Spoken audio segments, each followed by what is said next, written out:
Hello everybody and welcome to episode 5 of the Other 99. This week we're going to take a look at the next deck in our Commander Review series, Heavenly Inferno. Adam Lopez worked really hard to squeeze in as many good cards within the limit of $25 as he could, so you'll be getting an awesome deck for about $50. Let's go ahead and take a look at the generals. Kaalia of the Vast is the primary general for the deck and has a very ironic name. She has a very narrow application, cheating huge fatties into play. Now, a 2/2 flyer for 4 is not particularly rare by any stretch of the imagination, but she does her job very well. An intense mana cost makes her balanced, and her 4 converted mana cost running all the 2 converted mana cost rocks in your colors is justified. Now, most people are going to use her to swing in every single turn and clog the board with huge angels, demons, and dragons, squealing with glee until someone casually rasps them away, and then a real game commences, with the Kaalia player recasting his or her general again and again to serve as chump blockers as they top deck lands and mana rocks the rest of the game. Not how we are going to build it. Used correctly, Kaalia is the best of the Oros commanders and truly is one of the best cards to come out of the commander deck. Next we have Tariel, Reckoner of Souls. This chick is begging to be made into a deck, but beware, a lot of the synergies and combos that would go well with this deck are certainly not budget centric. However, if you do decide to build around Tariel, let me know how you did in the comment section. Finally, Oros the Avenger. Considered by all to be one of the worst of the 5 bling dragons, Oros is still a big beater in color combinations that you would rarely be able to play. He is pretty good as one of the 99 in the deck since he can still come in for free with Kaalia. Now let's take a look at the other 99.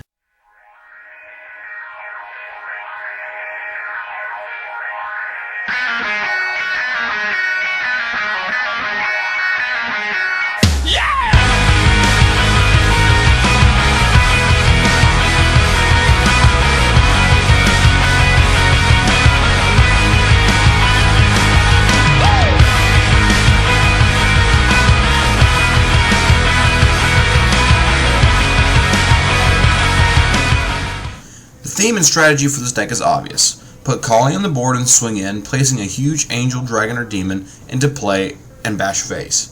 Some of the new cards in this deck help us do just that. Avatar of Slaughter is a huge guy who makes every dragon, angel, and demon a very hard-hitting beater, but he gives the ability to everyone on the table. Do you really want to give someone at the table that kind of power? One thing's for sure, playing this guy will end the game very quickly for you or for your opponents. We reviewed Stranglehold in episode 3. This card is asymmetrical, awesome, and fun for everyone but your opponents. Archangel of Strife. The jury is still out on whether or not this angel is actually worthy of its slot. What do you guys think? The 2-color general for the deck, Basandra, is a little bit disappointing compared to last week's Skullbriar. Yes, your opponent's not playing instants during combat is nice, but just simply is not enough of a griefer ability to affect everyone at the table. Mana Charged Dragon is probably the coolest Join Forces card of the bunch.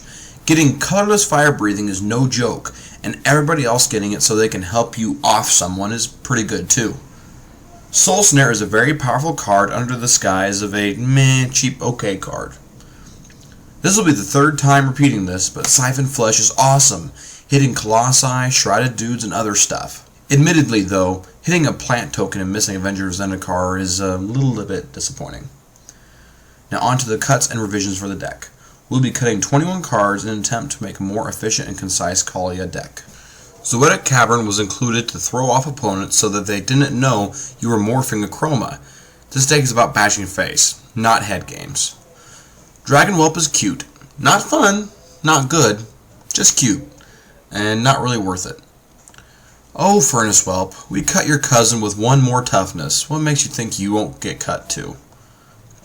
Gwyllion Hedge-Mage kills, at best, a 1/1 for 3. Yeah, rather would have a relevant and not horrible creature. Lightkeeper of Emeria can't be kicked as well as it should be, and since we'd rather throw it out with Kaalia, well, it becomes pretty bad. Malfegor is quite the beater, but his ability is not optional, putting you in an awkward top-decking situation.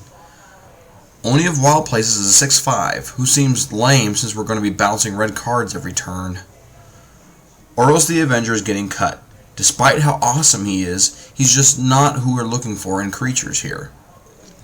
Orzhov Guildmage is being cut since his abilities seem pretty dull if we can't make infinite mana. Razorjaw Oni makes it to where black creatures can't block, which is simply not good, even if it combos with Darkest Hour. Congregate would be great if we were running a token deck. Orym's Thunder isn't good enough or versatile enough for its cost. Pyrohemia would be great in a deck where we could afford to spend a little bit more money, but with our budget revisions, this card becomes kind of dead. Righteous Cause can help us against big armies, but the cards we're going to be putting in will help us plenty with that. Giving our opponents blockers with Death by Dragon seems bad when we are so committed to dealing damage. Cleansing Beam. 2 damage for 5. Seriously? I think I'd rather just have a land. The Vows are good cards on a budget, but we're going to be cutting them for somewhat better removal. And finally, we'll just be cutting 1 mountain. Now on to the additions to the deck. All card prices are averages from magic.tcgplayer.com. Whispersilk Cloak protects Kaalia. Definitely needed. Arrest shuts down important generals such as Arcanus and Sisay. Very, very important. Crib Swap is a poor man's Swords of Plowshares, and it works great. Dismember could probably go in every black EDH. Its versatile mana cost and ability to hit most important creatures in the format is worth it. Vivid Crag and Vivid Marsh are great mana fixing, and the deck already has the white one. Terramorphic Expanse is an obvious include in a 3-color deck. Ashes to Ashes is a 2-for-1 for little to no stress on your wallet, so it's fantastic. Ambition's Costs allows us to draw 3 cards. We can't afford Necropotence, so we'll take what we can get. Rend Flesh, so non-spirit creatures? So you can't kill Hokori or Carador? Big whoop, totally worth it. Steel Hellkite can be thrown out with Kaalia and can blow up a bunch of stuff once he connects. Awesome.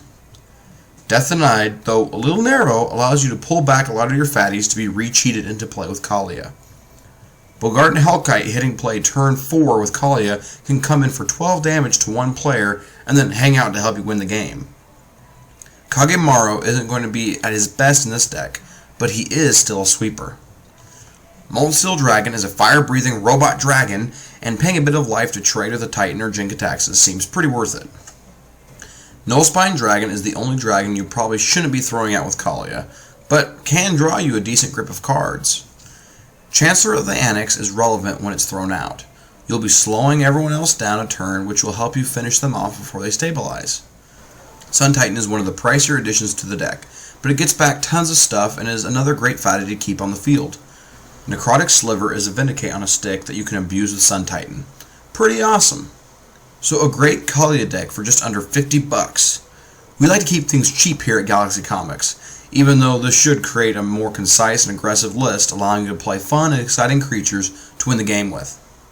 I hope you enjoyed this episode of The Other 99.